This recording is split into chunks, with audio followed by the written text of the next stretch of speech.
Pronto, está gravando a partir de agora. Peço desculpas pelo meu esquecimento. Tranquilo. Então, essa apresentação, ela mescla um pouco do meu trabalho de doutorado, que eu defendi em 2022, que olhava para a participação privada no saneamento brasileiro sob uma perspectiva de entender diferentes formas de participação privada e como que isso estrutura diferentes relacionamentos com o poder público e com a regulação. E estudos que eu tenho começado a desenvolver agora em torno de finanças sustentáveis, investimento de impacto, que é um mercado emergente no Brasil, e que está abarcando aí o saneamento e outros tipos de infraestrutura. A Bia já falou um pouco da minha formação, que é uma formação interdisciplinar. Eu fui parar no planejamento urbano do MIT porque era um espaço interdisciplinar também, de pensar, né, a produção do espaço, como você mencionou. Mas eu queria só destacar um pouco de onde vêm meus interesses, né, para vocês entenderem também o meu olhar para esse tema. Então, a minha formação é na ciência política e eu sempre tive muito interesse em processos de mobilização política e de ativismo. E aí, tanto o ativismo, a mobilização de movimentos sociais e de organizações de sociedade civil, né? Então, eu estudei, por exemplo, a mobilização social em torno da crise da água em São Paulo, em 2014, 2015, e também entender os processos de mobilização política por parte do empresariado e do capital, né, e como que isso influencia os arranjos regulatórios, os arranjos políticos que permitem, né, a manutenção, nesse caso, do saneamento, da extração de valor a partir dessas infraestruturas. Né, então, hoje eu vou estar falando sobre um pouco sobre essa dimensão política no contexto do saneamento, mas amanhã eu vou falar um pouco sobre a outra chave, que é um projeto que eu tenho trabalhado e coliderado com vários colaboradores, sobre ativismo de dados em torno de violência relacionada a gênero e feminicídio, não só no Brasil, mas na América Latina e também na América do Norte. Então, se vocês não se cansarem de me ouvir hoje, convido também para a palestra de amanhã, que a gente vai falar um pouco mais sobre ativismo de dados especificamente. Mas, bom, hoje, então, para motivar essa conversa, eu queria trazer a gente para esse debate que está muito em voga, né, na mídia, mas na agenda política, sobre não só transição energética, mas talvez transição ecológica de uma maneira mais ampla e outras formas de pensar o desenvolvimento sustentável no contexto, né, das mudanças climáticas e de vários outros desafios socioambientais que a gente tem enfrentado na conjuntura atual.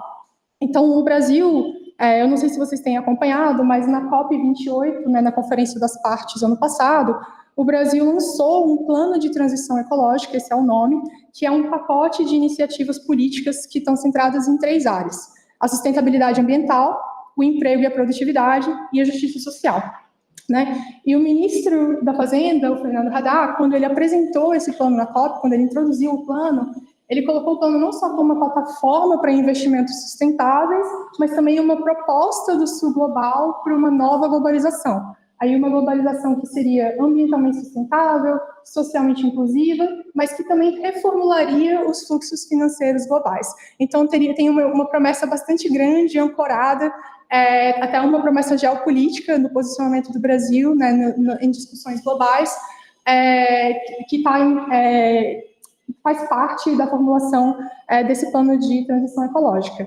Mas, como eu acho que, né, o próprio slide já sinaliza, embora isso possa parecer promissor, né, do ponto de vista de transformação, as chaves, né, de mudança são chaves com as quais a gente tem bastante familiaridade, que né, grande parte do plano está organizado em torno da mobilização do investimento privado para fomentar diferentes áreas de desenvolvimento, inclusive desenvolvimento urbano e de infraestruturas, sobretudo infraestruturas verdes. Então, se a gente for olhar um pouquinho mais para dentro do plano, daí ele está organizado em vários eixos. 2 deles são finanças sustentáveis e nova infraestrutura verde e adaptação. E tem vários instrumentos que vão ser mobilizados, que estão sendo desenvolvidos como parte desse plano. O conceito de finanças sustentáveis, ele é um conceito bastante maleável, ele tem sido mobilizado de diferentes maneiras por diferentes atores, às vezes conectado com a agenda ESG ou ASG no Brasil, né, ambiente, sociedade e governança, às vezes aparecendo também junto a essa ideia de investimento de impacto, que seriam investimentos que não só geram retorno financeiro, como também geram algum impacto socioambiental positivo, né, não só eliminam impactos negativos, mas como geram impactos positivos. Então, é um conceito maleável, mas que no contexto do plano, o governo definiu como um conjunto de medidas fiscais, tributárias, creditícias, regulatórias, financeiras, né, que tentam incentivar tanto a alocação de recursos públicos como privados para essas atividades que possam ser consideradas sustentáveis, né, que reduzem riscos ambientais, climáticos e tudo mais. Então, o que esse plano envolve? E aí eu vou começar a chegar no saneamento especificamente. O plano envolve, por exemplo, a formulação do que está sendo chamado de taxonomia sustentável brasileira.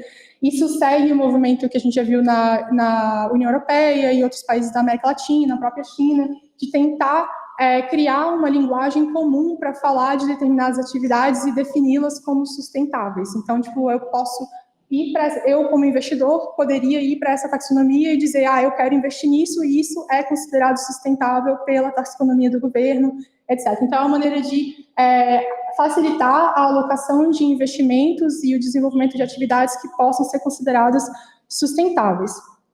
Outras iniciativas incluem algo que está em discussão no Brasil no momento, que é esse EcoInvest, que é um conjunto de iniciativas para diminuir as barreiras para o investimento de capital estrangeiro no Brasil, sobretudo lidando com a questão da volatilidade da taxa do câmbio, né? Então, envolve instrumentos de cobertura cambial, mas também modelagem de projetos, blended finance. E uma outra linha que tem sido perseguida é essa de usar debentures de infraestrutura, então títulos de renda fixa voltados para o financiamento de projetos de infraestrutura para facilitar essa transição verde. Só para dizer, eu vou voltar nessa questão das debentures, porque ela é uma parte importante do que eu vou discutir, mas o uso de debentures não é algo novo no Brasil. Né? A introdução das debentures se dá ali por uma legislação em 2011, de debentures incentivadas, mas na época, esse tipo de debenture, ele dá incentivo fiscal para o investidor pessoa física, né, no imposto de renda. E essas debentures de infraestrutura que o governo acabou de passar uma legislação a respeito no começo desse ano, em janeiro, elas dão incentivos para as empresas, então o incentivo fiscal é para a empresa, nesse caso, não para o investidor pessoa física.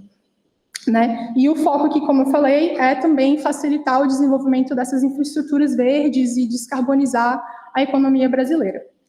Tudo isso aqui a gente pode pensar nesse conjunto de iniciativas como dentro de um paradigma que a economista Daniela Gabor chama de um paradigma de desenvolvimento pautado na diluição do risco para o capital privado, né? Em que o objetivo é criar ambientes regulatórios e criar incentivos para que o capital financeiro venha e invista, né, em diferentes objetivos, nesse caso, objetivos relacionados às metas de sustentabilidade das ODS e outras metas de transição ecológica. E essa perspectiva, né, esse desenvolvimento que é focado na diluição do risco para os investidores, ela levanta várias questões, como, por exemplo, se essas iniciativas podem, de fato, contribuir para uma transição ecológica. Né?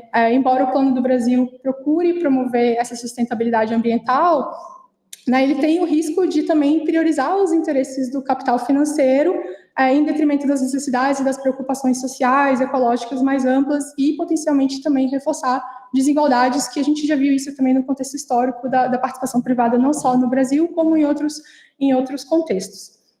Então, a pergunta que eu quero pensar hoje junto com vocês, e como eu falei, essa é uma reflexão em desenvolvimento, que tenta coordenar, conectar diferentes coisas que eu venho fazendo nesses últimos anos, é como que o saneamento básico nas cidades brasileiras se insere dentro desse paradigma de desenvolvimento e dessa agenda de transição verde, né? Então, eu sinalizei aqui 3 objetivos principais dessa apresentação em relação a esse contexto. O primeiro é pensar como que o saneamento está sendo construído como um investimento sustentável. Eu acho que na raiz o saneamento sempre foi sustentável, né, porque ele está diretamente conectado a questões sociais e ambientais, mas é agora que ele começa a ser vendido como um investimento sustentável, né? O segundo é situar essa construção no desenvolvimento histórico da participação privada no setor, então, não como algo necessariamente novo, mas algo que constrói em cima de processos que já vêm se desenrolando no setor há vários anos. E o terceiro é destacar o que eu chamo de construção política, né, ou engenharia política desses processos de financiarização especificamente, como um foco importante de análise para a gente entender como que esses arcabouços que atraem os investidores são, de fato, construídos. Então, começando com essa construção do saneamento como um investimento sustentável, né? Se a gente olhar para a taxonomia sustentável que eu acabei de falar a respeito, né, um dos objetivos dessa taxonomia é fomentar o uso sustentável e a proteção dos recursos hídricos e recursos marinhos. E eles destacam na taxonomia que o saneamento é um dos principais gargalos para a gente atingir esse objetivo, né? A gente é um direito, reconhece como direito fundamental, mas a gente ainda tem uma boa parcela da população brasileira, sobretudo em algumas regiões e comunidades mais vulneráveis, que não tem acesso ou à água ou principalmente ao esgotamento sanitário. Então, só para dar um panorama, né, o censo de 2022 trouxe alguns dados mais atualizados sobre o acesso da população brasileira ao saneamento. Hoje a gente tem 86% da população com acesso à água e 75,5% com acesso ao esgoto adequado, mas, apesar das melhorias que a gente viu em vários estados, né, entre o último censo e esse censo mais recente, essa distribuição é muito desigual entre as regiões brasileiras, sobretudo Norte e Nordeste, e principalmente no acesso de populações indígenas, populações negras e outras comunidades periféricas ou vulneráveis. Então, esse contexto é importante porque um dos argumentos para a mobilização do investimento privado é de que ela pode potencializar a universalização do acesso, e a gente viu isso muito na discussão do novo marco do saneamento, que foi a lei que passou em 2020, e eu vou falar um pouco mais a respeito disso depois. Né? Mas isso é só para também trazer um pouco do contexto. Inclusive, a Bia me introduziu para a Luciana Ferrara semana passada, e a Luciana tem um projeto muito fantástico, olhando para a água e moradia, que mostra a desigualdade do acesso e a inconstância da provisão de água e de esgotamento sanitário nas periferias aqui de São Paulo. Então, é super interessante e complementa bem esses dados mais abrangentes. Então, em paralelo, né, todo esse discurso, né, se vocês têm acompanhado a mídia, vocês também têm visto que a gente tem tido um crescimento bastante grande do investimento privado e da participação privada no saneamento público brasileiro nos últimos 5 anos. Eu vou destacar 2 aspectos desse crescimento. Um é o uso crescente de debêntures incentivadas, nesse caso, para projetos de saneamento. Esse dado aqui é de 2022, eu vou trazer mais alguns outros dados depois sobre debêntures, mas é possível ver um crescimento bastante grande no volume de dinheiro mobilizado via esses títulos de dívida no contexto do saneamento brasileiro. E eu diria que essa mobilização desses instrumentos financeiros não é só particular ao saneamento, mas é das infraestruturas de uma maneira geral. Né, a Ambima, que é a Associação Brasileira das Entidades dos Mercados Financeiros e de Capitais, estimou que o volume de investimento mobilizado via debêntures para infraestrutura em 2023 foi de cerca de 236 bilhões de reais entre 733 emissões.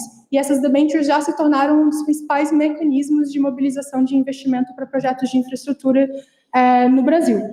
Então, a introdução dessa legislação de debêntures de infraestrutura, né, que o Brasil passou agora no começo do ano, se insere também nesse contexto já de alguns anos das debêntures ficando cada vez mais importantes no financiamento desses projetos. Agora, algo interessante para destacar é que, enquanto o governo brasileiro posicionou as debêntures de infraestrutura como parte dessa agenda verde, mais sustentável, mais inclusiva, a XP Investimentos, por exemplo, lê as debêntures de infraestrutura como uma forma de repassar melhores condições de remuneração para os investidores, dado o menor custo de capital com os benefícios fiscais que essas debêntures trazem para as empresas emissoras. Então, são leituras diferentes aí dos mesmos instrumentos. O segundo movimento de avanço do investimento privado que eu acho que é importante destacar, que vocês também já devem ter familiaridade com, são os vários leilões de concessões e PPPs de saneamento que a gente tem visto nos últimos anos na B3, né, na Bolsa Brasileira, né, envolvendo empresas, envolvendo contratos tanto regionais quanto contratos municipais, e em vários casos também envolvendo a reestruturação de empresas estaduais brasileiras, como a Cosan, Casal, SEDAI e tudo mais. Só entre 2020 e 2023, foram realizados cerca de 30 leilões de serviços de saneamento em todo o Brasil, né, uma mobilização de investimento bastante grande.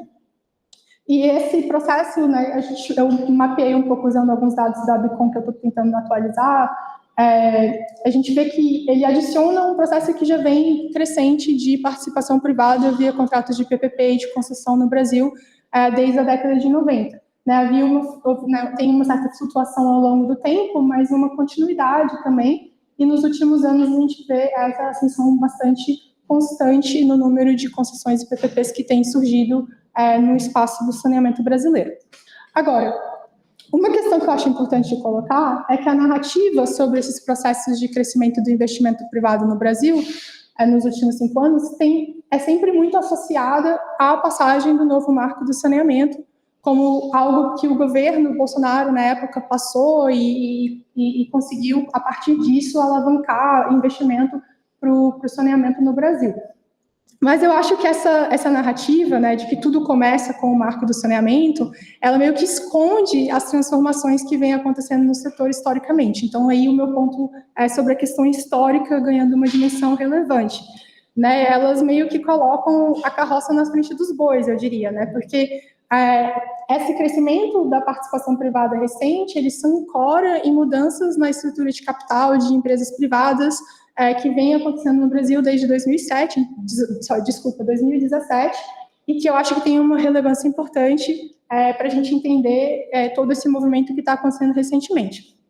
Então, eu vou focar agora, né, começar a passar para aquela chave da construção política da financiarização no Brasil, olhando um pouco para o histórico do saneamento no setor.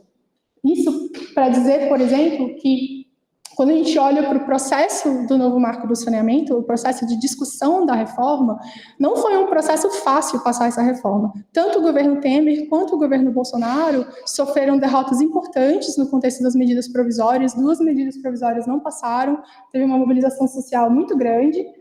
O governo não conseguiu apoio no legislativo por muito tempo para conseguir virar o jogo em torno do marco.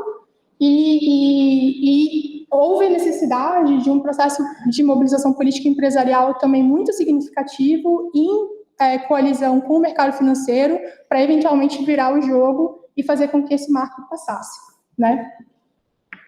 Então, como que a gente chega até aqui é um pouco o que eu vou tentar buscar nessa próxima segunda parte da apresentação.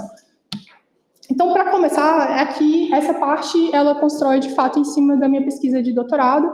Aí, só para dar um pouco do contexto, né, eu fiz pesquisa de campo assim, considerando todas as coisas que eu fiz, entre 2017 e 2020 e 2021, sobre a participação privada no setor, com um recorte de entender a evolução da participação privada entre a década de 90 e 2020, né, com a passagem do marco.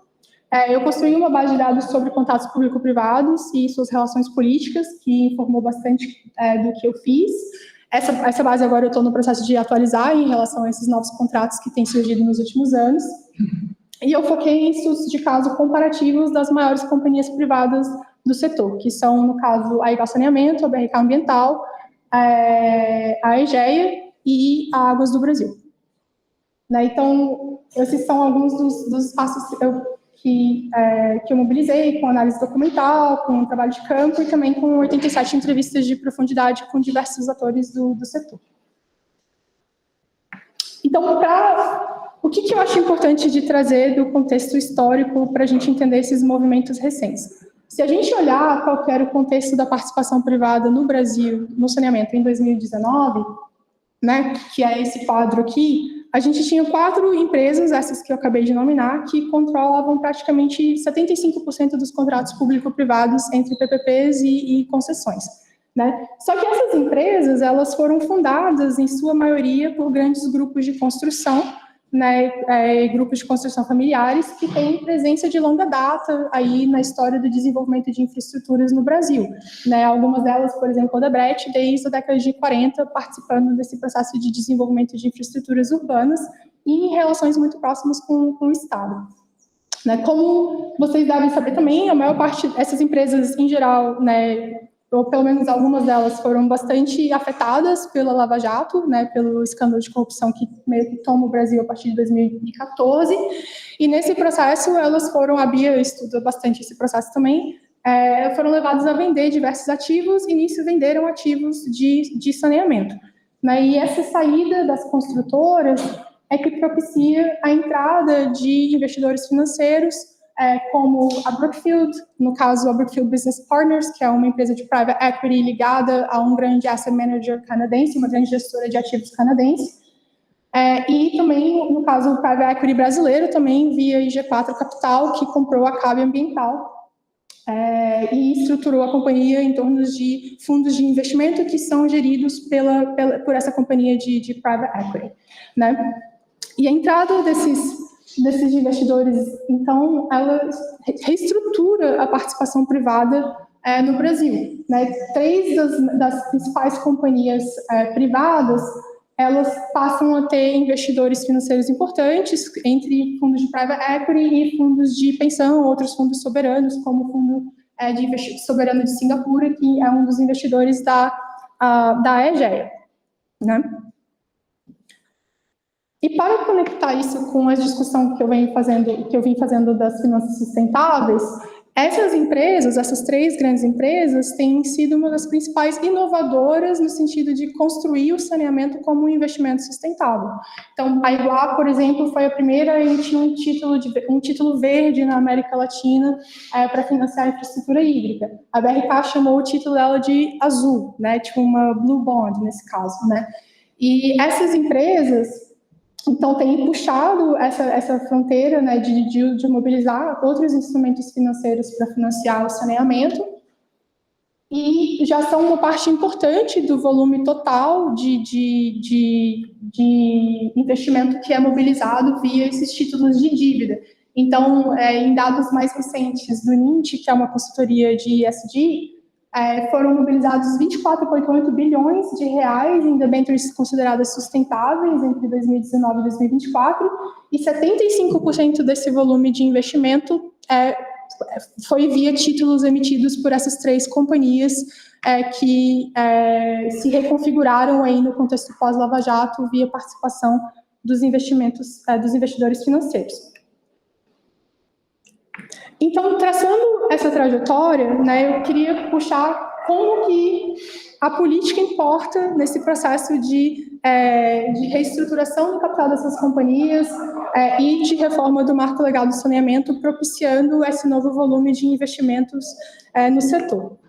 Então, a pergunta, no caso, é quais são as bases políticas desse processo de financiarização em várias vias, tanto via investimentos de equity nas empresas, como mobilização desses novos títulos de dívida e tudo mais. Então, aqui eu trago um pouco do aporte teórico que embasa essa parte da minha pesquisa, né? A financiarização urbana, a gente sabe, tem raízes políticas, tem uma literatura bastante grande que olha para o papel do Estado, por exemplo, em fomentar processos de financiarização, até o Estado, às vezes, se financiarizando também, ao incorporar lógicas financeiras na maneira como elabora políticas públicas. Tem bastante grande também sobre o papel de redes de atores, de intermediários, de coalizões em trazer o capital financeiro e ancorar esse capital financeiro no espaço. Na minha pesquisa, eu estava interessada nas ramificações políticas do investimento financeiro. Então, como que, por exemplo, essas empresas de private equity entrarem no saneamento brasileiro, o que isso significa para as relações políticas que essas empresas construíam historicamente, né? Porque eu penso os contratos, né, de concessão, de PPPs, não só como instrumentos legais, mas como relações políticas entre atores que mudam ao longo do tempo. E entender como essas relações evoluem, eu acho muito importante para a gente entender também como os serviços são providos, como eles são regulados e tudo mais. Então, eu pergunto, sim, qual que é o papel, né, das relações políticas também em facilitar essa extração de valor ao longo do tempo a partir das infraestruturas.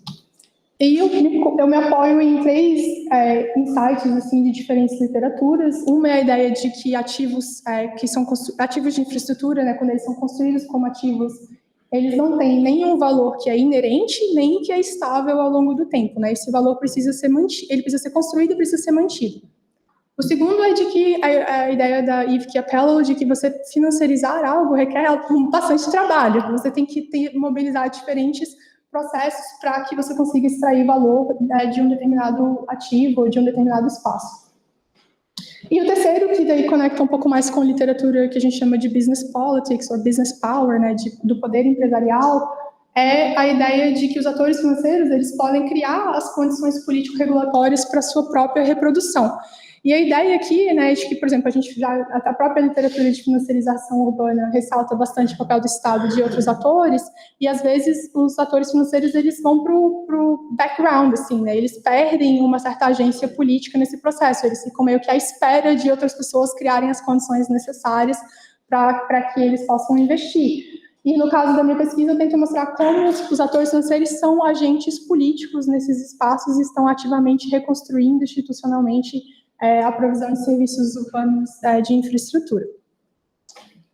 Então, só para ilustrar esse argumento, né, eu não tenho mais muito tempo, já falei bastante também. Na minha pesquisa, eu comparo as empresas de saneamento, a sua atuação ao longo do tempo, né? Então, quando elas estavam sob a propriedade das grandes construtoras, versus, né, o que aconteceu com essas companhias internamente e politicamente quando entraram os fundos de private equity. E uma dimensão importante da atuação das grandes estruturas ou das empresas sob o controle das grandes construtoras era o enraizamento na política local, assim. A ideia de que você precisa estar lá numa relação próxima com o prefeito, né, como a própria entrevista aqui ilustra, relação com o prefeito, relação com funcionários públicos, não só por questões de corrupção que aconteciam também, mas porque isso facilita o dia a dia da provisão do serviço, o dia a dia operacional da empresa, facilita você lidar com questões de zoneamento, questões de licenciamento ambiental e etc. e tal.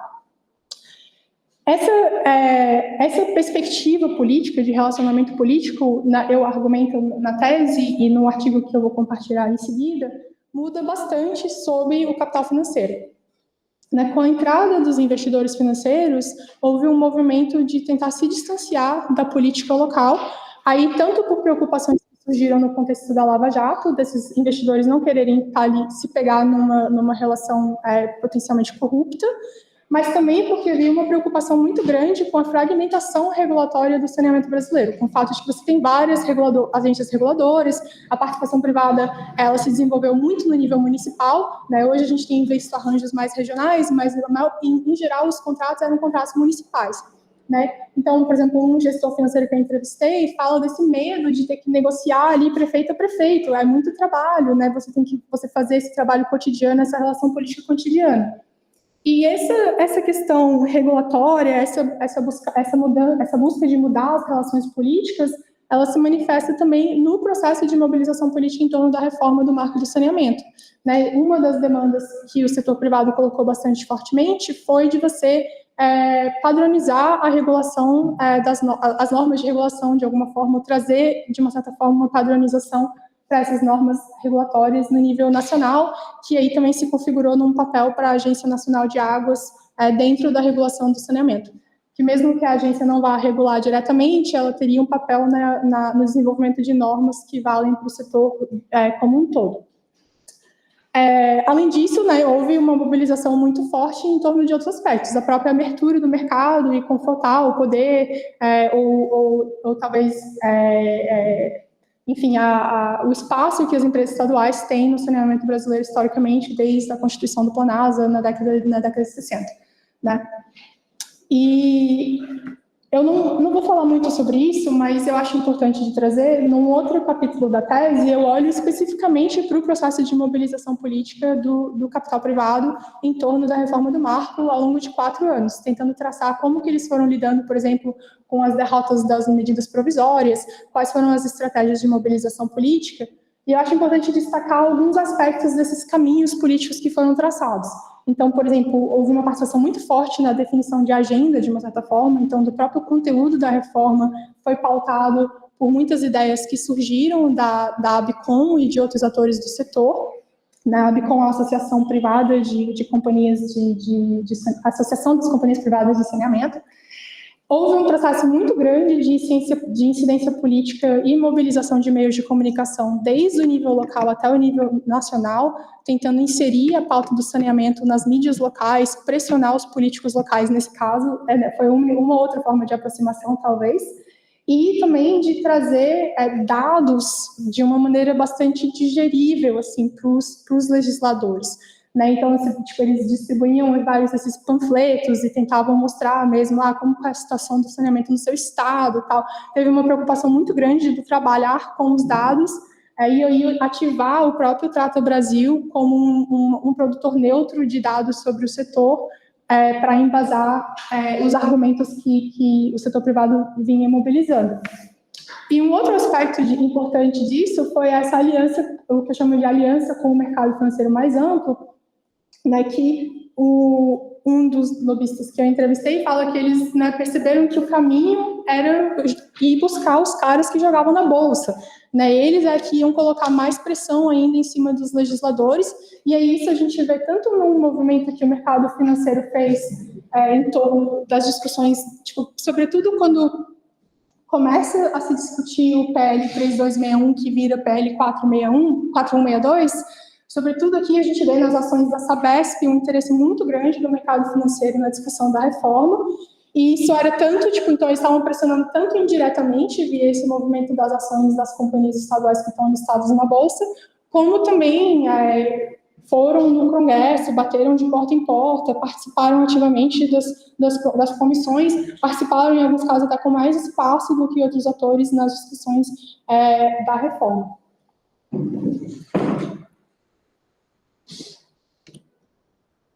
Isso tudo, eu, pelo menos uma parte disso, eu trabalho nesse artigo, então, se vocês quiserem ler com um pouco mais de profundidade, eu compartilhei o link, mas não dá para trabalhar todos os aspectos dessas mudanças no contexto da apresentação.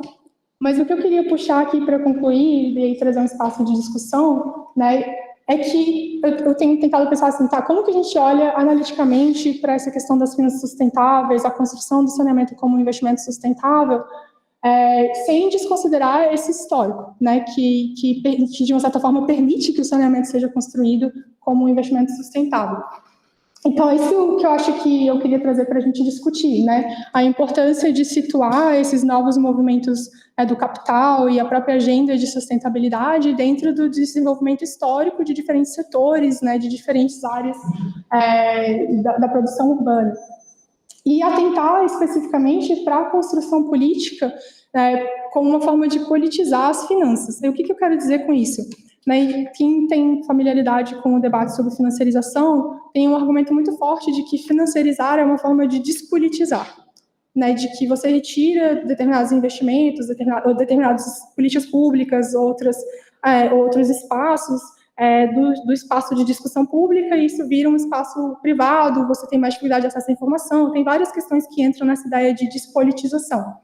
Mas eu acho que quando a gente traça essa trajetória e a gente vê o movimento político do capital em torno da reforma do saneamento e todas essas questões, a gente vê que isso tudo é um processo de luta política muito forte, em que politizar as finanças, mostrar esses caminhos políticos, revelar esses caminhos, é uma forma também de pensar como que a gente pode disputar esses espaços. Então, acho que talvez essa seja um pouco a mensagem mais política, digamos assim, da pesquisa. Eu vou parar aqui e, enfim, eu espero que seja uma boa discussão e se tiverem perguntas, coisas que eu não respondi bem também, fico feliz de responder. Obrigada.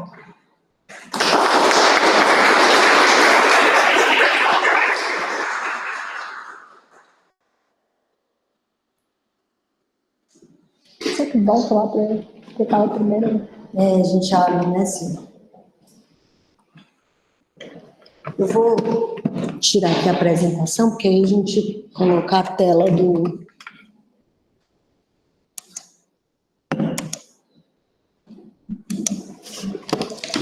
Zoom, inclusive coloca as pessoas aqui de novo.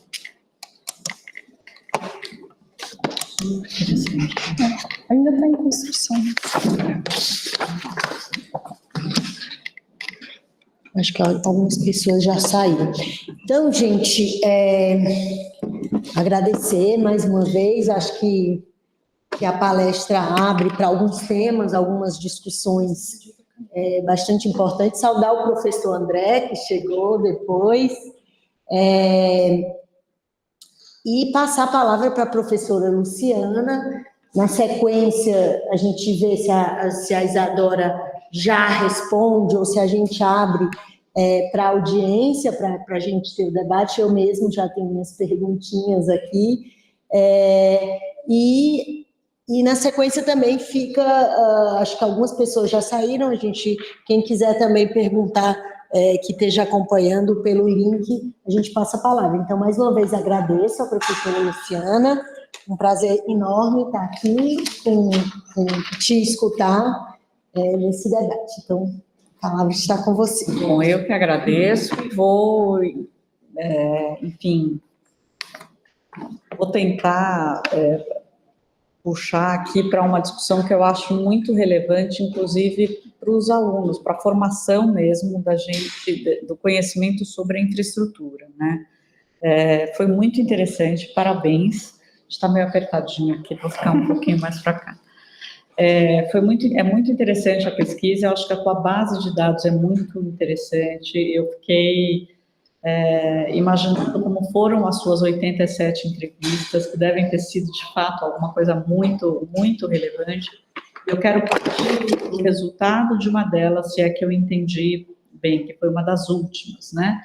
Que alguém, um lobista do setor privado, né, do saneamento, dizendo que tinha entendido logo rápido que os caras que jogavam na bolsa é que nos apoiariam, né? Então, essa frase, ela mostra, na verdade, que historicamente, talvez reforça o teu argumento de que é necessário que a gente olhe historicamente a participação privada das empresas do saneamento na privatização do setor e na construção dessa maior participação privada no setor, né? Do que comprar a ideia de que agora temos umas finanças verdes e de que agora nós teremos uma infraestrutura sustentável. Em vez de comprar essa ideia, eu estou entendendo que por detrás do que você está trazendo gente, não tem que comprar essa ideia do saneamento como um desenvolvimento, como uma infraestrutura verde, porque ele desde o início, ele tem essa é a característica, inclusive, da infraestrutura de saneamento. Mas, então, olhar historicamente, se é um empresário lobista do setor privado, né, tentando desenvolver numa linha quase incremental, né, o desenho de privatização do setor, quer dizer, o marco, eu posso dizer isso na habitação, que toda a mudança do marco institucional e legal da habitação, ela vem lá de trás, ela vem vindo como uma agenda que vai sendo implementada, a gente sabe que não é isso, mas é quase linear, sabe? Então, aprovou aqui, aí teve essa medida, aí teve essa portaria, aí teve essa outra lei, aí teve um retorno, um setback, mas aí depois volta e vai implementando uma agenda que é uma agenda que está desde o começo, historicamente, no desenho de uma política habitacional de mercado. Né? Então, numa política de saneamento que tem uma força do privado entrando, desmobilizando, desmontando a atuação estatal no saneamento e entrando com esse saneamento, a empresa entra de uma forma muito mais ativa, o privado olhando e falando, esse pessoal das finanças vai me ajudar, eles aqui vão me ajudar a aprovar esse marco legal de saneamento, que seria a cartada final, ou um desenho fundamental para essa privatização do saneamento, me causou gostaria de te ouvir nisso, me causou um certo espanto, porque eu imaginava, e os estudos que a gente tem, que isso estaria muito mais junto, o setor financeiro desse dito setor produtivo, né? Então, quando tem uma fala dessa numa entrevista sua, ainda me fez ver que, na verdade, ainda está muito separado, né? O setor dito produtivo, ou quem vai construir essas infraestruturas e quem vai privatizar essas infraestruturas, e um investidor que é o cliente da XP, né? Esse investidor financeiro que está onde ele está, quem é ele que não está fazendo. Você mostrou no começo as participações deles, né? Que é onde o Rafael Faustino, que fez um doutorado aqui na FAO, sob minha orientação, mostrando, na verdade, todo esse embrincamento entre o produtivo e o financeiro no desenho dessas empresas, né? Então, reforçando o teu ponto de que a gente tem que olhar historicamente para a formação desses setores, né? De que, de fato, há olhar historicamente significa compreender esses investimentos, esses esforços de privatização no tempo, né? Mas entender também que o setor financeiro e o setor produtivo não é a mesma coisa, às vezes, especialmente no começo da formação do profissional, do cientista político, ou mesmo do arquiteto urbanista, a gente vê tudo blocado como uma coisa só, né? O mercado, o capital, e está longe de ser um bloco, né? Então, é importante diferenciar, discernir. E aí, querer te ouvir mesmo das suas pesquisas, como é que como esse espanto desse entrevistado, entendendo esse pessoal das finanças, né? Como é que ele viu isso ali? Quer dizer, para mim, isso daí já deveria estar com ele, já deveria ser uma coisa quase, a essa altura do capitalismo, quase atávica, quase dele mesmo, já, né? Bom, era isso, esse primeiro, só para abrir a explanação. Legal, obrigada. Muito obrigada. Será que a gente já abre ou você quer responder essa e a gente abre depois? Eu acho que posso responder, porque eu acho que também ajuda, caso tenha outras perguntas relacionadas. Eu acho que tem duas questões, assim. Eu acho que, sem dúvida, tem uma conexão do produtivo com o financeiro. Eu acho que a Bia também explora muito mais isso até no trabalho dela de infraestruturas na área de transportes e outros setores, ou quando ela olha para todos os setores de uma maneira global. Mas eu acho que também é uma questão de entender a heterogeneidade que existe dentro do mercado financeiro, né? Porque uma outra parte importante da mesma entrevista é quando ele diz os caras que jogam na bolsa, que é diferente dos fundos de private equity e dos fundos de investimento que já estavam entrando nesse setor, que já estavam olhando, que às vezes já têm estado investidos e implicados na produção do urbano, na produção da infraestrutura. Por exemplo, esses caras que jogam na bolsa, que eu também entrevistei, conheciam pouquíssimo de saneamento. Na verdade, foi até interessante, porque nas entrevistas eles tentavam entender o setor conversando comigo. Eles iam me fazendo perguntas, mas isso, assim, como é que funciona? E eu ficava naquele jogo, assim, né? Então, assim, eles também estavam tentando entender o setor muito, porque não é, tipo, para eles é um potencial ativo entre muitos ativos, né? E é diferente, talvez, dos fundos que já têm um olhar mais especializado e tudo mais. Então, eu acho que, como eu respondo a sua pergunta, é um pouco por essa ótica de entender um pouco a heterogeneidade também, né? Quem são os investidores financeiros que estão, de fato, nesses espaços. E aí, um outro aspecto disso, que na literatura de poder empresarial, ou business power, a gente fala como structural power, né, poder estrutural do capital, ou nesse caso do capital financeiro, é que, assim, uma dimensão importante dessa discussão era, para os legisladores, mostrar para eles que tinha interesse do investimento privado e do mercado financeiro de uma maneira mais ampla no setor. Então, assim, demonstrar que se de fato passasse a reforma do marco, você teria mais mobilização de investimento privado, né? Então, e aí quem tem esse poder, digamos assim, estrutural de controlar esse movimento de vinda e saída, né? O mercado financeiro acaba exercendo esse espaço, né? Então, demonstrar que o mercado financeiro estava interessado nesse setor de fato se tornou uma pauta importante no contexto da mobilização política desses atores. Entendi.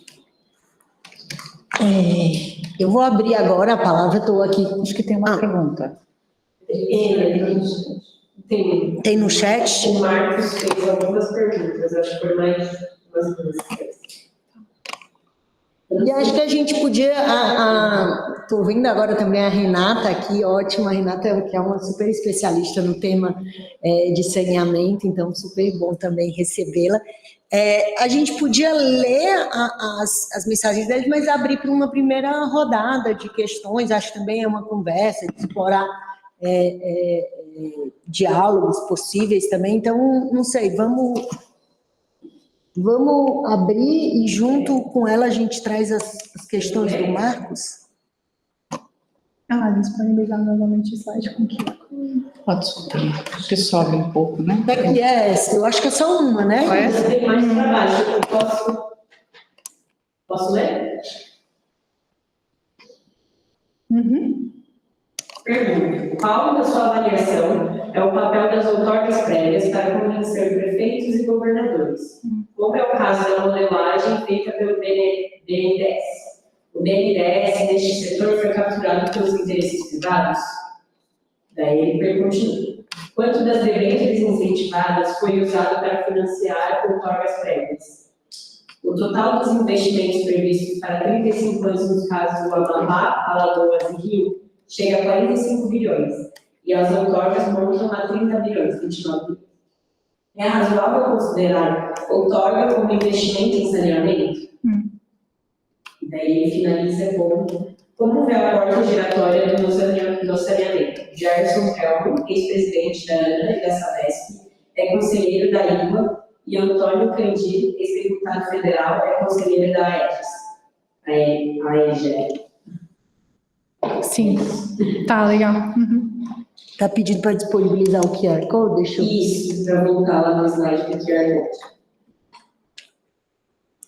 Já foram muitas perguntas e bastante específicas. Acho que é bom até fazer não sei se todos estão dentro do assunto, né? Então, não sei se a gente abre ou se já responde, depois a gente abre. Tá, eu posso começar a responder também, se sugerem mais coisas relacionadas, a gente vai discutindo. Então, essas perguntas são excelentes, assim, a questão, eu vou começar pela questão da porta giratória, que é algo que eu tenho, tá na minha lista de coisas para fazer, tentar mapear isso, porque também é uma das dimensões de business politics, assim, que eu acho que é muito importante de tentar entender. Inclusive, acho que o Gerson Kelmer é um exemplo, mas tem muitos outros, assim, no contexto da Sabesp, acho que teve uma discussão bastante recente, eu não sei quem estava acompanhando, mas no caso da privatização da Sabesp, agora, uma das conselheiras tinha sido presidente da Sabesp, e agora estava na Equatorial, que foi a empresa que ganhou, né, o leilão. Tem muitos mais, eu tenho uma lista já rolando de pessoas que passaram por todos esses espaços, assim, até gente, por exemplo, que trabalhou dentro do governo federal para passar o marco do saneamento em conjunto com o setor privado, que veio, né, da KPMG e depois foi de volta para o setor financeiro. Então, assim, essas portas, elas acontecem de fato. Agora, tem que ter o cuidado, assim, né, tipo, eu acho que é por isso que é importante, né, tanto mapear como olhar qualitativamente para os processos. Né, tem uma literatura também sobre captura regulatória que mostra que só identificar as portas giratórias não é suficiente para demonstrar que isso influencia de fato o resultado da norma regulatória. Então é preciso fazer também esse trabalho mais qualitativo de mapear em que medida essa pessoa está ocupando esses diferentes espaços, está de fato influenciando os resultados que a gente pode ver tanto do ponto de vista regulatório quanto do ponto de vista de serviços. Na questão do papel das outorgas e do papel também do BNDES, acho que entram as duas perguntas. Eu acho que essa questão da outorga, ela é disputada, inclusive, ela é contestada, inclusive, entre os atores do setor privado, né? No contexto das minhas entrevistas, tinham vários atores do setor privado que eram críticos da maneira como a outorga é mobilizada politicamente por atores públicos para financiar outras coisas que não estão relacionadas ao saneamento. Então, assim, né, o Marcos pergunta, isso é razoável ver a outorga como investimento? Aí, de novo, a minha resposta é uma resposta política, assim, que a gente tem que entender as dinâmicas políticas locais ou estaduais que vão determinar o uso desses investimentos, que às vezes isso também pode fugir ao controle, né, ou à influência do setor privado, assim. Acho, às vezes, que as empresas privadas até lavam um pouco as mãos, assim, elas pagam a outorga e o setor público faz o que quer com o dinheiro. Então, acho que também é um outro espaço de discussão, assim, que vale a pena explorar. No caso do papel do BNDES, assim, não deu nem para discutir isso na apresentação, mas o BNDES não só tem participado na estruturação de novos projetos de PPP e de concessão, sobretudo no nível regional, como tem ancorado essas novas debentures que estão rolando aí no mercado de capital, né? Por exemplo, a Aegea fez uma emissão de, se eu não me engano, 2 ponto alguma coisa bilhão, e foi ancorado pelo BNDES, assim. Mesmo então o banco dizendo que não está, né, que está tentando sair um pouco da questão do financiamento público, etc., ele continua a fazer um papel importante e acho até mais ativo, porque ele está tanto estruturando os projetos, como ancorando os processos de dívida, como emprestando dinheiro ainda e fazendo financiamento público. Então, assim, ele está com mais mãos ali nesse espaço, e acho que também tentar mapear essa relação do BNDES e essas diferentes formas de atuação do BNDES é um outro espaço importante também para enfim, para entender os avanços, né, das finanças nesses espaços. Eu não sei se eu respondi das perguntas, mas...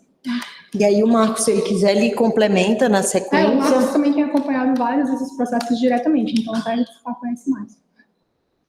Queria abrir agora para a audiência, não sei se tem questões, provocações, esclarecimentos. Acho que até é legal a gente colocar algum microfone para vocês... para poder... Se bem que tem pouco... mas é importante. Questões? Dúvidas? Provocações? Vamos fazer uma rodada com os três? Tá. Para a gente... Legal. Tudo bem? Pode falar. Eu sou a Paula, sou orientadora da Lucina Ferrara, da Federal do DC, estou fazendo doutorado. Legal. Eu estudo um pouco as modelagens de concessões e PPPs, basicamente de parques, né, de áreas da natureza, né, para se entender como que a natureza vem sendo capitalizada, né, ao longo dessas provisões, desses espaços, né. Na verdade, é mais atitude de provocação, porque eu estou participando do apoio do MBA e da FGV, de concessões e parcerias sustentáveis, né. É engraçado que tudo coloca agora a palavra sustentável, aí associa os instrumentos, os indicadores, o ODS e tudo mais. E é muito interessante você estudar a parte desses arranjos regulatórios e quem são os atores envolvidos, né? Porque justamente o investimento é priorizado pela portaria normativa federal, Tesouro Nacional, Banco do Brasil, para capacitar o setor para incorporar essas estratégias de contrato de concessão. E, assim, a maioria dos alunos que estão no saneamento. Então, de 25 projetos que estão sendo... A gente está fazendo uma espécie de incubadora desses contratos, né, desses editais. Eu acho que de 25, 18 são para saneamento, no Brasil todo. Então, tem que ter um fortalecimento institucional, federal, que vai fomentar com que esses servidores do Brasil todo consigam desempenhar essa modelagem de concessões e PPPs para viabilizar esses negócios no Brasil todo, né? E aí tem o projeto de Tocantins um pouco mais insípido, o projeto de São Paulo, que é ativo, São Paulo Parcerias, um pouco mais estruturado, né? Mas é interessante como eles têm capturado os recursos federais para fomentar essa modelagem de contratos. Enfim, super interessante, né?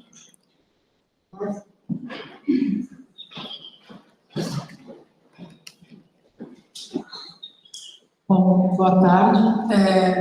A questão não está muito elaborada, porque enfim, eu não conheço o seu trabalho, mas justamente são algumas questões para o diálogo, né?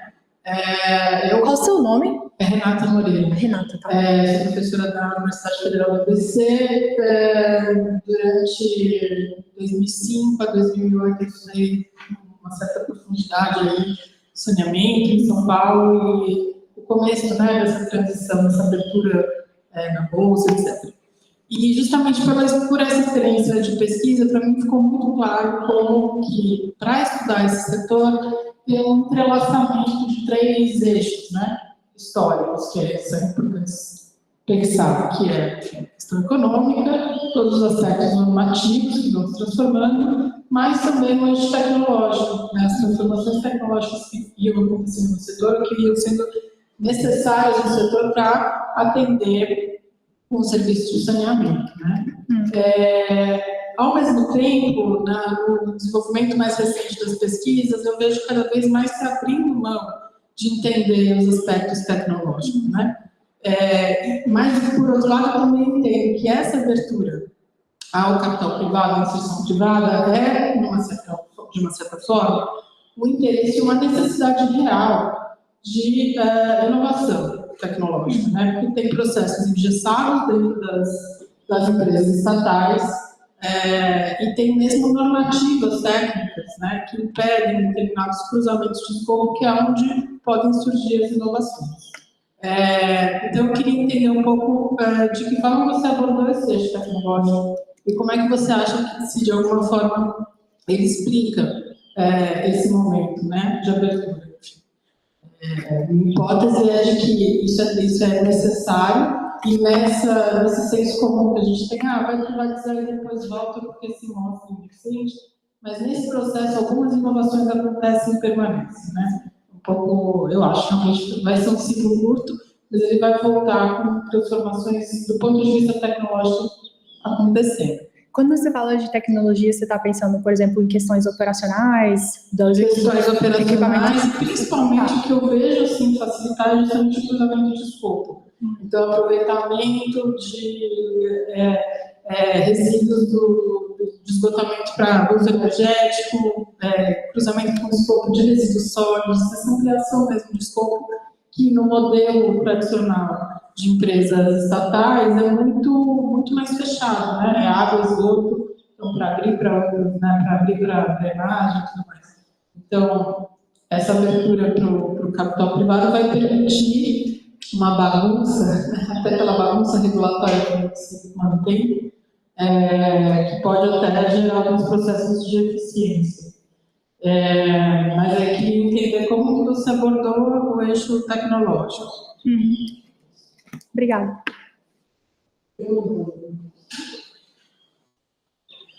Posso fazer um? Vai lá, Bia. São questões bem provocativas. É interessante a questão da Renata, que eu acho que remete muito à entrada do arquiteto nesse debate, né?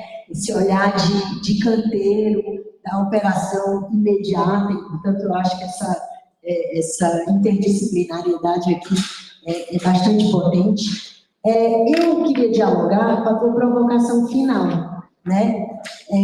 Não sou uma estudiosa do saneamento, venho estudando muito mais a questão do processo histórico das infraestruturas e um pouco me detalhando muito mais a questão do que eu estou chamando de infraestruturas de circulação. Por isso, a minha pergunta vai um pouco ser mais geral. Eu fiquei, assim, acho que essa provocação que você faz é muito interessante, da ideia que a gente tem que politizar as finanças, porque a financiarização seria uma despolitização. E aí, lembrando já de algumas discussões que a gente teve, se a gente não poderia colocar como hipótese que essa financiarização, e aí até a gente pode depois pensar como isso acontece em outros segmentos, quais as especificidades, e até com a discussão que a gente está tendo com a PES e da ANBID, muda o tempo da política, porque a política acontece até o momento do contrato, da contratualização, embora esses contratos mudem também. Mas há depois dali um certo engessamento. Então, toda essa política que está meio dos bastidores tem sim uma financiarização da política, mas fechado, né? Eu substituo por um contrato de 30 anos em que a política aparece como risco. Quer dizer, a política primeiro aparece como razão de capitalização e de assegurar os fluxos, mas depois uma política ampliada aparece como risco, né?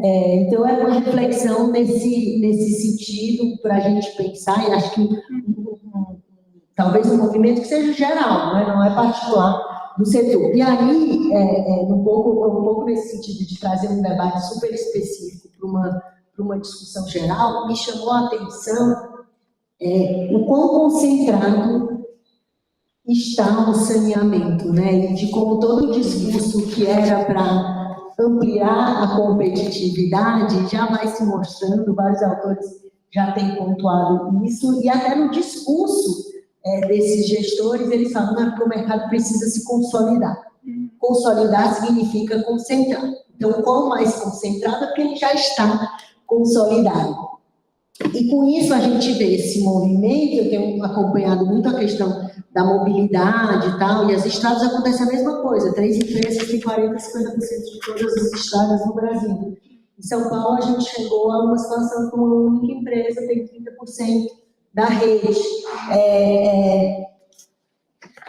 E aí esse movimento que vai se manifestando nas cidades por um nível de monopólio surpreendente, por outro lado, vai nos colocando que as finanças vai passando entre setores, né? Então, quando a gente, essa discussão, assim, de como a gente desenvolve os estudos, e aí uma provocação mesmo epistemológica, né? A gente entra pelos estudos ou entra pelas finanças? Porque quando a gente tem visto empresas como a Bluefield, ela tem um portfólio em todas as infraestruturas. Assim, e até na tua percepção, quais seriam, ao olhar do investidor, porque eu acho que tem um enorme entre o que acontece, o uso, a produção, a provisão da infraestrutura e o investidor, tem uma superfície opaca gigante, né? Onde me parece que a sustentabilidade é mais um dessas camadas. Então, eu te pergunto assim, o quão a gente pode pensar que esses diferentes serviços são empacotados ou, digamos assim, narrados para esse investidor, e como a sustentabilidade é diferenciada, ou para eles há uma certa uniformização. Com isso, acho que tem mais alguma pergunta, a gente deixa para uma outra rodada. Vamos deixar para a próxima rodada, que a gente já acumulou muita questão aqui, e aí a gente abre uma rodada final, a gente está com tempo, tá? Vou passar para ele. Tá. Legal, obrigada a todo mundo pelas perguntas, pelas provocações também. Até eu tenho interesse de ouvir as perspectivas de outras pessoas a respeito das mesmas perguntas também, não quero monopolizar as respostas, não. A sua provocação também, da Paula, é super interessante essa questão de... Porque você está apontando também, não é só a questão de como o Estado se reformula não tenta se reformular para lidar com esses processos de concessão, parcerias público-privadas, mas eu vejo isso também como uma espécie de a importância de disputar um espaço de, digamos assim, produção intelectual e formação, né, das pessoas que lidam com esses contratos e essas relações no dia a dia. Porque, por exemplo, se for um MBA ou um outro mestrado em que, né, você está também trazendo perspectivas críticas para os servidores públicos, outras pessoas que trabalham nesses processos, para também capacitá-los para também demandar mais do setor privado, ou regular melhor, ou mudar a relação com o setor privado. Eu não sei se isso é algo ruim, eu acho positivo, entendeu? Que a gente consiga capacitar melhor. O problema é qual que é a lógica de planejamento que está por trás da formação que os servidores estão recebendo. Né? Se é uma formação aliada com valores de mercado, isso vai também influenciar a maneira como eles vão se relacionar com esses atores.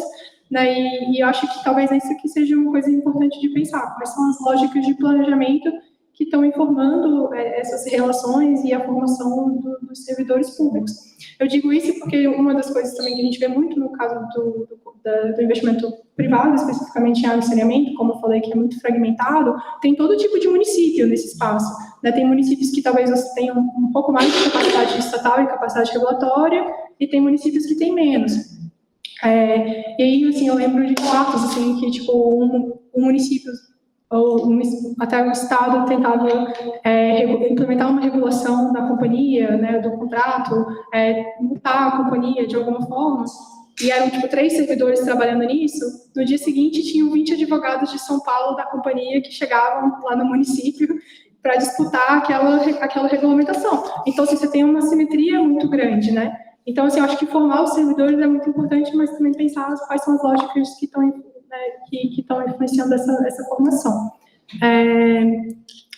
A pergunta da Renata sobre a questão tecnológica, eu acho que é uma questão muito importante, é algo que apareceu nas entrevistas, nas conversas, mas não foi algo que eu foquei especificamente, né? O meu foco era muito mais nessa questão das relações político-regulatórias.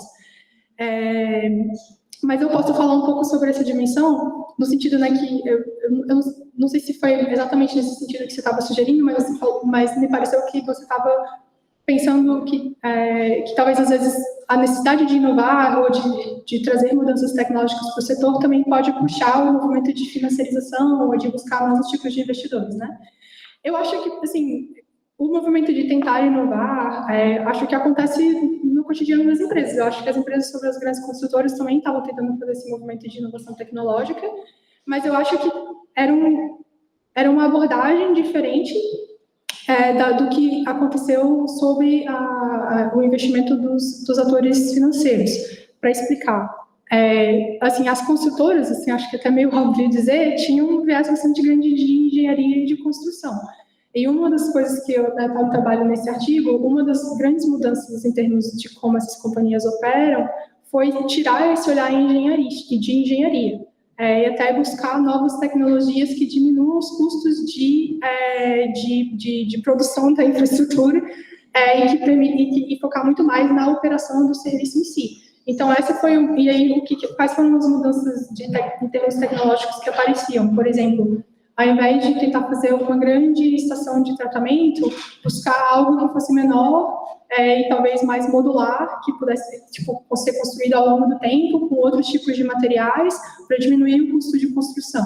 E, ao mesmo tempo, utilizar mais tecnologias digitais de monitoramento de redes e tudo mais, como uma forma também de ter um monitoramento mais próximo dos ativos. Então, isso foram alguns dos movimentos, mas que eu vi já dentro do contexto do investimento financeiro, não como proporcionando esse investimento. Mas, sem dúvida, acho que é algo importante de pensar com mais cuidado também. Bia, na questão, você trouxe várias coisas importantes, eu vou focar nessa questão da politização das finanças, né? Porque eu acho também que entra aquela questão que a gente já vem conversando também, de pensar as infraestruturas de maneira comparada. Por exemplo, eu me pergunto, e até surgiu também na discussão com a Ana Lígia, né, em que medida algumas infraestruturas, em alguns casos, você consegue uma certa insulação ou engessamento dos processos políticos uma vez que o contrato seja firmado, versus outras em que esses processos políticos continuam a ser importantes no dia a dia da operação e no dia a dia da regulação do contrato. Assim, não sei, acho que é até interessante pensar né, quais são as possibilidades políticas envolvidas em diferentes tipos de contratos privados de infraestrutura.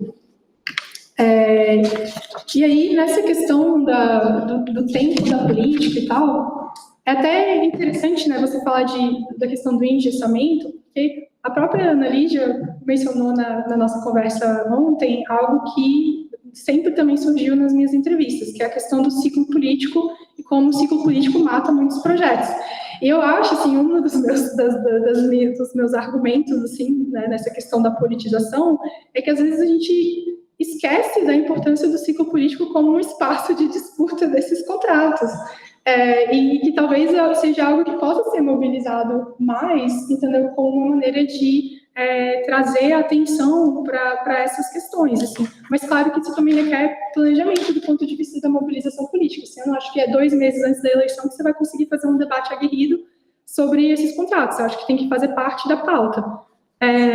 Mas eu acho que a política ela está sempre ali como uma espécie de ameaça para a continuidade, e é por isso que tem todo um movimento de você tentar construir esses espaços regulatórios de forma a trazer segurança jurídica e estabilidade política para esses investidores. Eu acho que falei de tantas coisas, eu não sei se eu me perdi já nos pontos, mas a gente pode abrir e depois volta se eu esqueci de alguma coisa.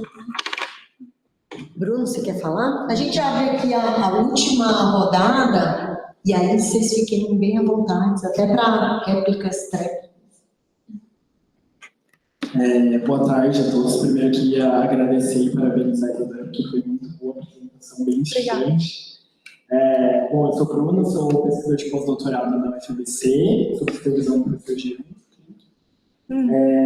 E aí, uma coisa, eu acho que é um pouco no sentido seguindo o sentido dos questionamentos da Bia, né, sobre o ativismo político, que eu achei uma questão muito chave, assim, do que você colocou, e aí eu, nos diálogos com a Bia, né, a gente tem procurado entender como que no setor imobiliário, né, as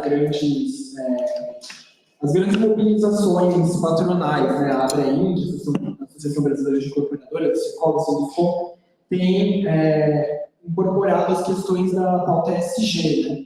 E aí eu tenho estudado isso nos últimos meses, e assim, tem um documento da ABRAINC, que até peguei a citação aqui, porque eles falam assim, o que está em jogo é a reputação das empresas e a busca de sua perenidade. E até tem uma outra parte que eles falam que, nessa nova etapa do capitalismo consciente, o ESG tem que se tornar uma obsessão. Eles usam essa palavra mesmo, obsessão. E aí, o que eu fiquei pensando, né, como você falou, é que você falou do ativismo político das finanças nesse sentido de mobilizar no desenho, que aí acaba influenciando no desenho da regulação, no desenho das políticas públicas, né? Mas aí, como é que, se você puder falar um pouco, assim, como é que isso entra também no nível mais do cotidiano, de mobilizar e de colocar as finanças no sentido de como um caminho inexorável para o desenvolvimento sustentável, assim, porque analisando os documentos de finanças verdes, dos órgãos multilaterais, enfim, das agências multilaterais, eu tenho visto muito isso, assim, que tem uma ideia de legitimação social das finanças, né, por meio desses instrumentos, enfim.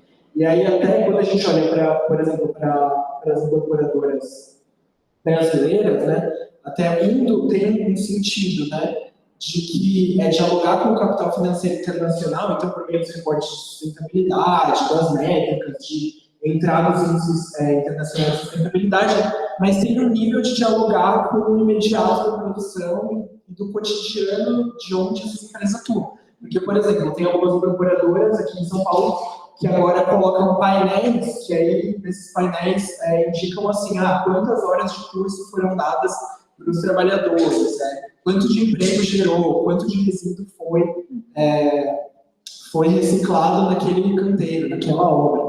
Então, tem um sentido muito também de entrar nesse cotidiano e de se fazer como algo positivo, né? De se colocar como algo positivo. Tanto que nos documentos da ABRAINC, um dos ODS que eles colocam, eles colocam os ODS principalmente, que eles contribuem, né? O de cidades e sociedades sustentáveis e comunidades sustentáveis, e também o de geração de emprego e renda, né? Enfim, na transição ecológica. E aí, enfim, só para colocar essa pauta também.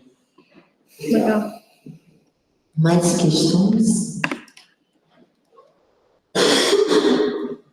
Eu tenho mais dúvidas. Continuando a nossa conversa de hoje. Legal. Eu sou a Lígia, sou de Mataria e eu estudo português no metrô.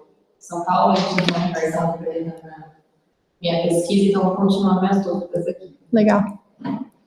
Bom, primeiro assim, mesmo estudando o PPP, trabalhando com isso, eu acho que é um setor de saneamento super complexo e super obscuro, assim, de entender, né? Eu acho que são diversos modelos de entrada do capital privado no setor, né? Então, acho que não só por meio dos PPPs, mas também concessões e as privatizações das empresas, né? Então, acho que a primeira pergunta que eu queria te ouvir é como você trabalhou essa sua base de dados dos contratos, né? Se é possível fazer uma análise mais qualitativa de cada um dos contratos, das normalagens, bem falada da pesquisa.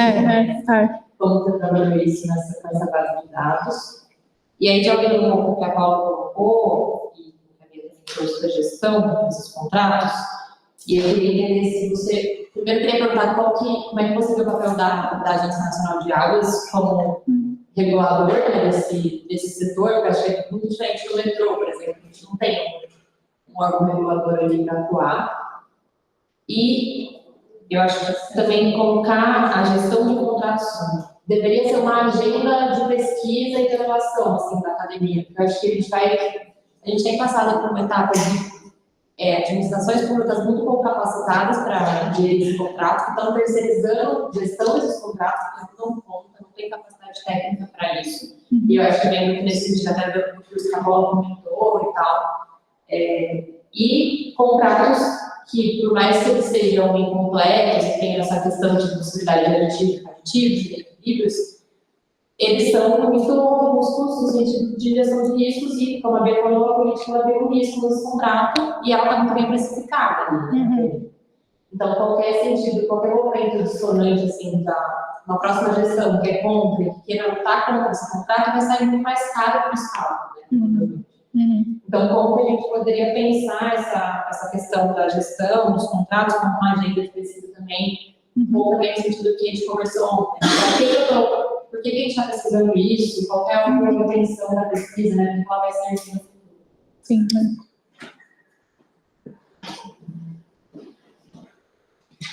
Oi, eu sou a Giovana, sou estagiária do Comitê de Segurança Hídrica, aqui de São Paulo. E aí a minha pergunta é um pouco sobre como que se você acha que a entrada do capital privado, ele ajuda ou não nessa articulação entre os diversos temas, né? Porque a gente tem que lembrar que o saneamento ele não é só água e esgoto, né? Ele também tem gestão de resíduos sólidos, manejados fluviais. E quando eu falo sobre essa questão do capital privado, como que isso ajuda ou não, não querendo só falar sobre a questão do capital privado em si, mas a resposta das instituições públicas em relação a isso. Pergunto isso de uma forma mais abrangente em relação ao Brasil mesmo, porque eu vejo que, assim, eu também não tenho condições de avaliar se isso está, em que direção isso está caminhando, mas o Comitê de Segurança Ética ele foi criado muito nesse contexto de privatização da Sabesp e privatização de outras instituições relacionadas a povos hídricos, como a EMAI, por exemplo.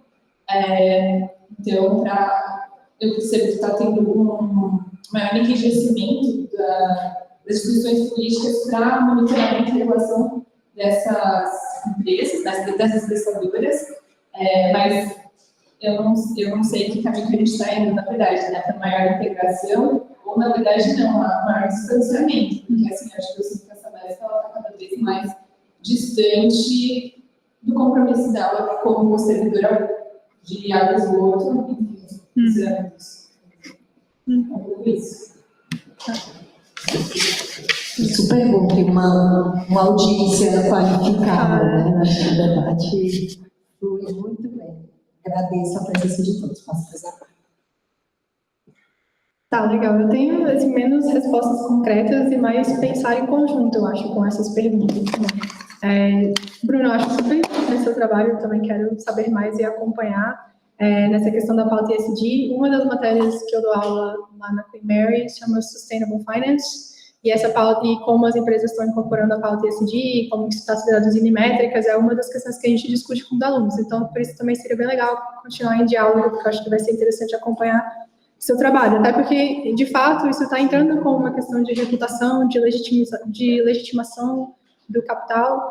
A reflexão que você trouxe para mim me lembra muito o trabalho da Emily Rosenman, que estava também no workshop que a gente participou em Niterói, em maio, e ela usa um conceito de reparative capital, capital reparativo, para falar um pouco sobre finanças sociais, sustentáveis e ESG, no sentido de que elas tentam tanto posicionar como uma forma de reparar os danos que o capitalismo tem causado historicamente, como reparar o próprio processo de acumulação de capital, né? Porque se continuar no nível, nos níveis e nas formas que a gente tem visto historicamente, a gente vai destruir o planeta, assim, colocando de uma maneira bastante simples. Então é uma reparação talvez nesses dois sentidos, assim. Aqui na ecologia política tem o debate do socioecológico fluxo também. Exato, conecta com essa ideia, exato. Então, assim, eu acho que é uma questão interessante de pensar, né, como que isso vira também uma estratégia de legitimação e tipo, cria a possibilidade do capital continuar a se reproduzir, né? E isso faz parte aí quando se traz a questão de de que isso está sendo pautado como um caminho, né, que a sustentabilidade agora é o caminho e tudo mais, eu acho que também, e a sustentabilidade via finanças, né, não só a sustentabilidade em si. Eu acho que aí tem uma questão também de construção de imaginário político, assim, que eu acho que, de fato, o discurso que a gente tem visto entre multilaterais, agências de desenvolvimento, o próprio governos, né, vários dos pacotes de transição ecológico que a gente tem visto ao redor do mundo, são baseados em muitas das mesmas iniciativas que o Brasil está perseguindo. Né, e é sempre essa ideia de que não temos recursos públicos, o contexto fiscal pesa, e precisamos buscar a mobilização do capital privado. Então, eu acho que a gente meio que também está tendo um imaginário político reduzido do que é possível, assim. Aí acho que disputar esse imaginário é parte, né, enfim, do espaço de ativismo e do espaço de discussão coletiva. Ana, como que eu trabalhei a questão dos diferentes modelos? Então, na tese, um outro capítulo olha para as empresas mistas de saneamento no Brasil, aí olhando historicamente para a Sanepar e a Copasa e comparando relações entre os investidores privados e o Estado dentro dessas companhias ao longo de 20 anos. Então, essa foi uma maneira também de atacar o que eu não falei aqui a respeito, é que você também tem outras maneiras de investimento privado que envolvem mais diretamente as companhias estatais, e aí, no caso, agora, esse modelo de privatização da Sabesp, ele também constrói em cima de um processo histórico que veio desde a década de 90, né, de abertura do capital da companhia e tudo mais. Então, esse foi um passo. O outro passo foi olhar especificamente só para a participação privada e as empresas privadas, que eu apresentei. E aí, a construção da base de dados, ela foi não tanto no sentido de analisar contrato por contrato, nem todos os contratos estão disponíveis também, que é difícil, de acessar todos. Eu acho que tem um pessoal da FGV no Rio que tentou fazer uma leitura mais próxima de todos os contratos, a gente pode falar sobre isso depois. Ou pelo menos mapear se esses contratos estão disponíveis, e eles não encontraram vários também. Mas a base tinha, tipo, informações básicas sobre a vida do contrato, de uma certa forma, pelas mãos de quem os contratos passaram ao longo do tempo, então também as próprias transições entre diferentes, né, as aquisições, por exemplo, a EGEA adquiriu muitos contratos de outras empresas menores e tal, então eu mapeei essas aquisições, e mapeei também, aí eu ainda não usei muito essa parte, apesar de ser bastante conectada com as coisas que eu tenho interesse, mapeei em quais governos os contratos foram assinados, se eram governos de esquerda ou governos mais... É tão difícil no Brasil também hoje em dia dizer que é de esquerda, ou de centro, ou de direita, mas enfim, quais eram os partidos políticos, e também qual o nível de rotatividade política naquele nível municipal, digamos assim, se você tinha continuidade dos partidos ao longo do tempo, ou menos continuidade, se você tinha mais transição de prefeito para um prefeito diferente, ou mais continuidade política também naqueles municípios. Então, foi mais uma leitura política e não tanto uma leitura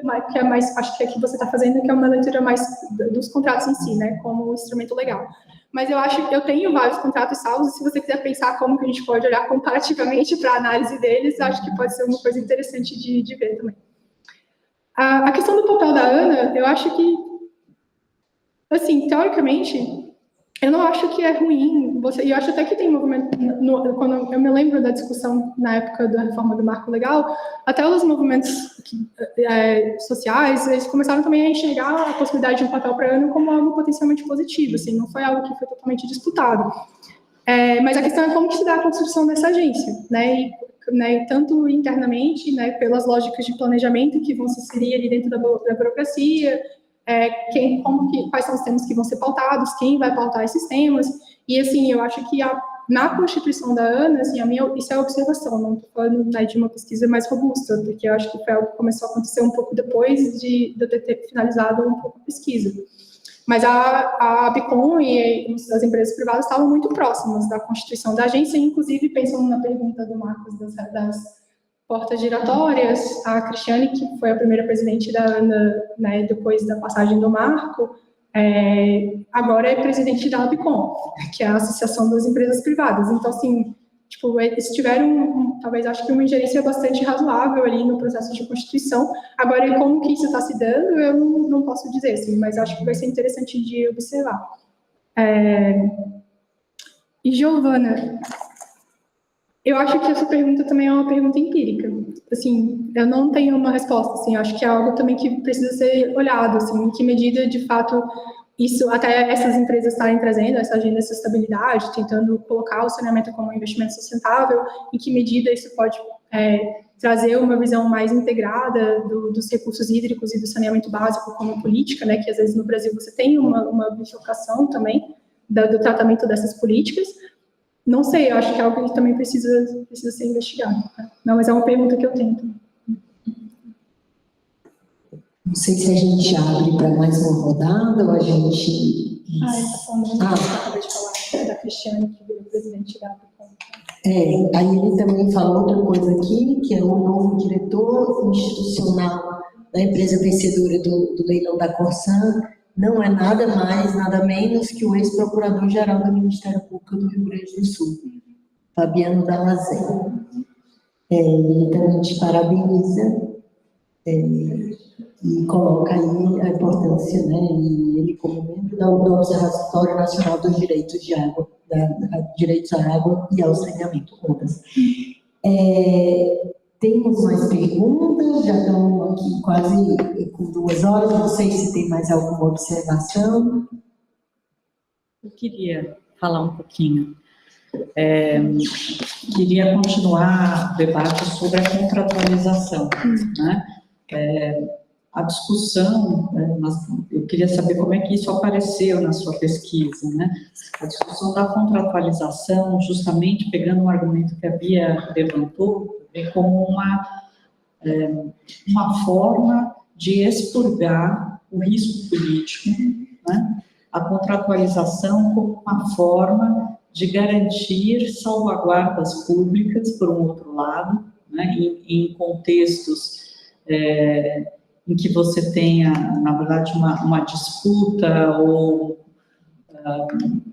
enfim, corrupção, eventualmente, né? Você pode ter. Então, o contrato como o lugar onde você pode colocar salvaguardas públicas, né? O instrumento que você pode colocar salvaguardas públicas, o contrato como um instrumento de despolitização, eventualmente, né? E o contrato, na verdade, como é falado, pelo menos até onde eu consegui acompanhar, é defendido pelo mercado financeiro como esse lugar, como esse instrumento em que você expurga os riscos e em que você dá a transparência das condições de acesso, né? Então, penso bastante no Mike Hack, nas discussões dele da Londres Olímpica, mas acho que a gente aqui consegue entender e ver essa discussão do contrato a partir dessas 3 entradas, né? Ou o lugar da salvaguarda pública, ou o lugar da despolitização, né? Ou o lugar da transparência, ao invés disso, né? O lugar do expurgo do risco, do risco político. Tá, legal. Eu não sei se eu tenho uma resposta tão bem formulada para essa pergunta, assim, acho que também vale mais reflexão. Eu acho que todas essas coisas aparecem, assim, nas discussões.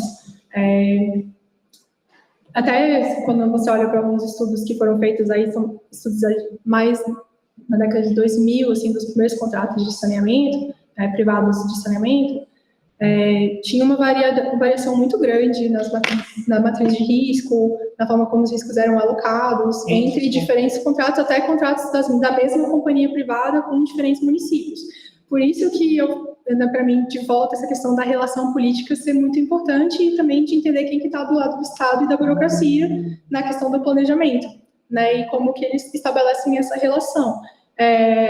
Então, assim, eu acho que é possível que você tenha alguns casos em que você consegue ter mais salvaguardas e outros também que está mais orientado ou que o privado consegue estruturar a matriz de risco de uma forma que seja mais favorável a si mesmo, né?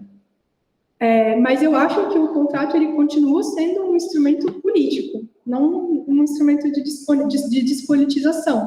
Eu digo isso, tá? Eu também falei para a Ana Lígia ontem que um dos gestores das companhias privadas, numa entrevista, falou, não para mim, isso foi público, foi um webinar, falou que a maior certeza que eles têm é de que o contrato vai mudar. Então, eles precisam estar na relação política, né, sabendo que o contrato vai mudar em que direção. Então, eu acho que continua sendo um instrumento para se disputar. Mas, às vezes, o que acontece também é que, como eu mencionei antes, aquela assimetria de relações permanece, né? No sentido de que, às vezes, o setor privado vem com mais advogados, mais capacitação, mais capacidade de influenciar os termos da discussão do que o setor público. Então, também, mas aí eu acho que também no chão, tem que olhar um pouco no chão também como que essas relações se desenvolvem. Que não foi algo que, assim, era algo que eu queria ter feito, mas não consegui fazer porque por causa da pandemia eu não consegui fazer a segunda perna do trabalho de campo que eu tinha planejado. Então, ficou mais na parte de análise das empresas no nível mais meso mesmo. Acho que a gente finaliza, agradecer mais uma vez a participação de todos que estiveram aqui, e também agradecer as excelentes questões, o compartilhamento, né, de experiências, dúvidas. Acho que a gente sai daqui agradecendo muito a Isadora pela excelente pesquisa. Eu acho que tem muita coisa que a gente aprende com essa ideia de ver a história. Eu acho que é uma tradição que a gente tem aqui, inclusive de olhar mais longe, né? Porque quando a gente vai para essas empreiteiras, a gente tem que voltar para os anos 40, 50, 70. Mas, ao mesmo tempo, eu acho que a palestra ilumina e traz aqui, juntamente com as questões, né, deixa claro que a gente tem uma agenda de pesquisa muito forte, que reflete muitas disputas políticas que precisam ser feitas, né, tanto em relação a esses processos de privatização, mas como a sustentabilidade de uma forma mais geral. Gostei muito da tua provocação. Quando é que o saneamento não foi sustentado, né? Claro que tinham operações e tudo, mas por que essa operação contemporânea de colocar como uma operação, como um investimento sustentável? Então, acho que aí a gente, é isso, tem algumas questões e avanços de pesquisa importantes, mas acho que o que a gente avança mais é começar a fazer as perguntas certas, né, para avançar e para pesquisar, e que os pesquisadores que estejam aqui nos seus mestrados, doutorados, pós-doutorados, e a gente, na nossa dura lida da pesquisa, compartilhada com 1 milhão de outras atividades, também consiga avançar. Então, mais uma vez, agradecer. E aí, lembrar que a Isadora, amanhã, nem é tão ao nosso tema de debate, mas foi super interessante, até falei para a Lu, para amanhã, a gente já começou um pouco isso. Ela amanhã faz uma palestra na FAO, Tantan, né, sobre a questão do ativismo de dados, de uma pesquisa, de uma rede que mapeia o feminicídio, e muito a discussão. Eu acho que tem uma discussão muito séria, importante, mas eu acho que tem questões de métodos ali que servem para um conjunto de pesquisadores. Então, é uma palestra bem interessante e instigante. E assim eu finalizo, agradecendo a Lu Roy, também a Luciana Roya, pela presença e a presença de todos. Muito obrigada.